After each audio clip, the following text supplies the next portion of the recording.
Bismillahirrahmanirrahim. وَلَنْ تَرْضَى عَنْكَ الْيَهُودُ وَلَا النَّصَارَى حَتَّى تَتَّبِعَ مِلَّتَهُمْ. Filistin için bir özgürlük konvoyu oluşturduk. Yola çıkacağız inşallah bir daha. Yaşadığımız asır maalesef bir insanın bünyesinin kaldırabileceğinden çok daha fazla kan ve gözyaşına sahne oluyor. Filistin, Suriye, Afganistan, Irak ve daha birçok coğrafyada sivillere uygulanan zulüm politikaları tüm dünyanın gözleri önünde yaşandı ve yaşanmaya devam ediyor. Haftalardır soykırıma varan saldırıların yaşandığı Gazze, bu zulüm politikaların geldiği son noktadır.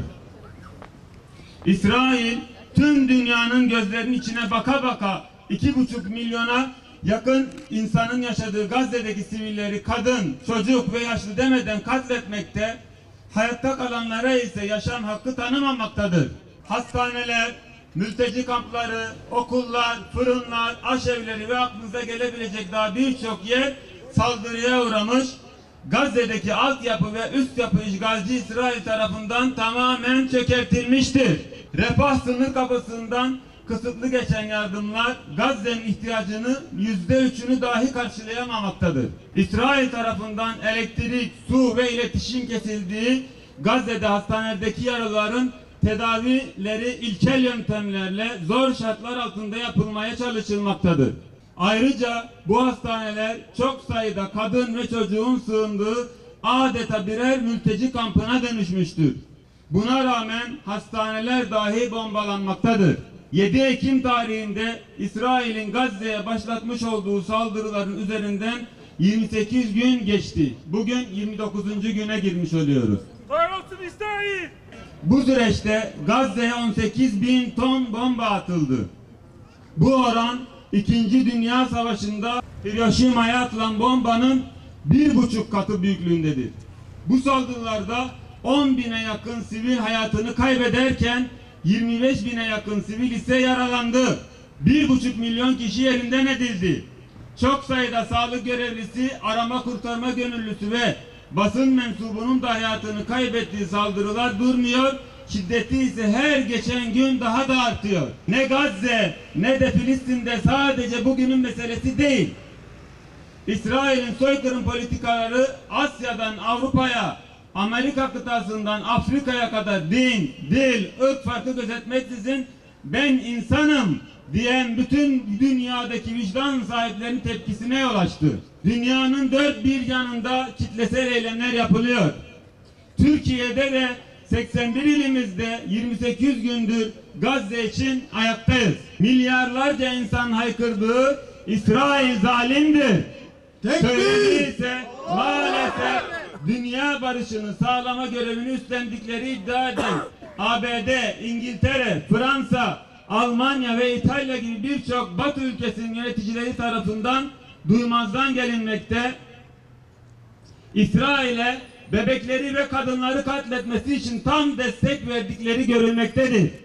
Ukrayna'daki sivil ölümlerini bahane ederek tüm dünyayı savaşa sürüklemeye kalkan Batı ülkelerindeki yöneticiler bugün sadece 28 günde 10.000 kişinin katledildiği Gazze'de çocukları terörist ilan etmektedir. ABD'nin Irak, Afganistan ve Suriye'de yakın tarihte işlediği katliamlar unutulmamıştır. Bugün de aleni desteğiyle Gazze'deki katliamın bir numara sorumlusu İsrail ile birlikte ABD'dir. ABD'nin İsrail ile başı çektiği şer ittifakı Türkiye'nin de içinde bulunduğu coğrafyadaki birçok ülkeyi işgale teşebbüs etmektedir.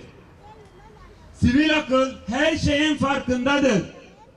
Sivil vicdan ise her ülkede, her şehirde, her caddede, her sokakta en gür şekilde gerçekleri haykırmaya devam edecektir.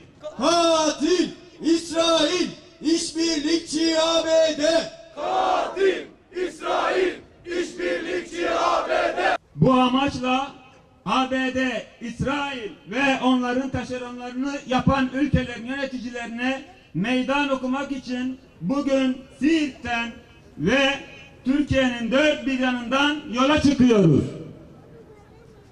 Rotamız İncirlik, yükümüz insanlık. وقلة حيلتنا يا رباه يا الله أطفال قتلت يا رباه ونساء يتمت يا الله وبيوت حرقت يا الله دماء على غزة دماء عبت الشوارع يا رباه Sen kahharsın. Bu düşmanları, bu zalimleri kahru perişan eyle ya Rabbel Alemin.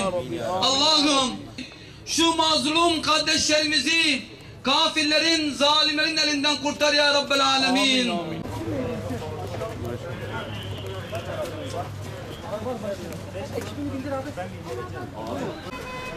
Şurada bir getir abi.